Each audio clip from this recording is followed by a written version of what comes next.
અમારે 2 મહિનાથી પગાર નથી થયા, ત્રીજા મહિનાના 15 દિવસ વહી ગયા છે. કોઈ પણ અમારી રજૂઆત સાંભળતું નથી. વારંવાર અમને અર્બનમાં બોલાવે છે. આજ 15 દિવસ અમે પગારપત્ર માટે બોલાવે, આ પત્રક જોડો, આ પત્રક જોડો, તમામ ડોક્યુમેન્ટ એને હાજર કરી દીધા છે. છતાં રોજ સવારથી સાંજ સુધી અમને અર્બનમાં દોડાવવા પડે છે. બીજા નંબરમાં કે અમારે જે વધારો છે એ ટાઈમસર નથી આવતો. આજે ખીહર જેવું પગાર અમારો બાળકો છે નાના નાના, અત્યારે અમારી પાસે એમ કહે છે કે મમ્મી પતંગ લાવી દો, દોર લાવી દો. અમે ક્યાંથી લાવી દઈએ? અમારો પગાર જ નથી થતા. આમાં આશા વર્કર બહેનું છે, એમાં બધાય બહેનું છે ને સામાન્ય વર્ગની બહેનું નોકરી કરે છે. એમના પણ કોરોનામાં પતિ ગુજરી ગયેલા છે. અમુક બહેનોના ઘરવાળાને હાલમાં કેન્સલ છે, એ બહેનો પણ કામ કરે છે. અને આ આશા બહેનું છે ને એના ઉપર જ બધાના પગાર ચાલુ છે, અને પગાર ઉપર જ એના ઘર ચાલે છે.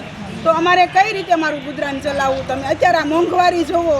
અત્યારે બાળકો અત્યારે 2 દિવસ થાય એમ કે મમ્મી આ લાવી દો, તે લાવી દો. અમારે પગાર જ નથી થતો, તમે શું લાવી દેવાના? ધાક ધમકી કોના કરી? ધાક ધમકી અમને એમ કહી દે છે કે નહીં પગાર થાય, તમે અમને ડોક્યુમેન્ટ આપી છે છતાં અમને એમ કહી દે છે કે નહીં પગાર થાય. અમારે જે અર્બનમાં છે એમાં અમારા ઓપરેટર આવે છે સોલંકીભાઈ છે, એ ગામડાને આવે છે. ગામડાવાળા બહેનું નહીં તે એમ કહી દીધું કે જ્યાં સુધી તમે નહીં આમાંથી અમને આપો ડોક્યુમેન્ટ તો સુધી અમારો પગાર તમારો નહીં થાય. આ બેનું ગામડાવાળા છે એને પૂછી જોવો. તે અમારે ઇન્ટેન્સિયા વિશે અમને વારંવાર ધોડાવે છે. 3 મહિનાથી પગાર નથી થયો. અમારું કારણ શું છે એ અમને જણાવો.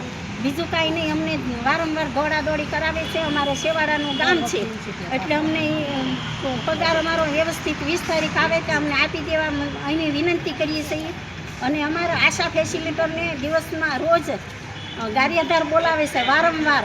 કેટલીક વખત અમારા આશા ફેસિલિટર થાકી ગયા છે. અમને એમ કહે છે કે હવે તમે કાંઈક કરો, એ કે આ કાગળ લાવો, તે કાગળ લાવો. અમારે કાગળ કેટલાક જોડવા, કાગળ લેવલને અમારે પગાર નથી જોતો. અમારે પીએસસીમાં બરોબર છે, એ અમારી નમ્ર વિનંતી છે.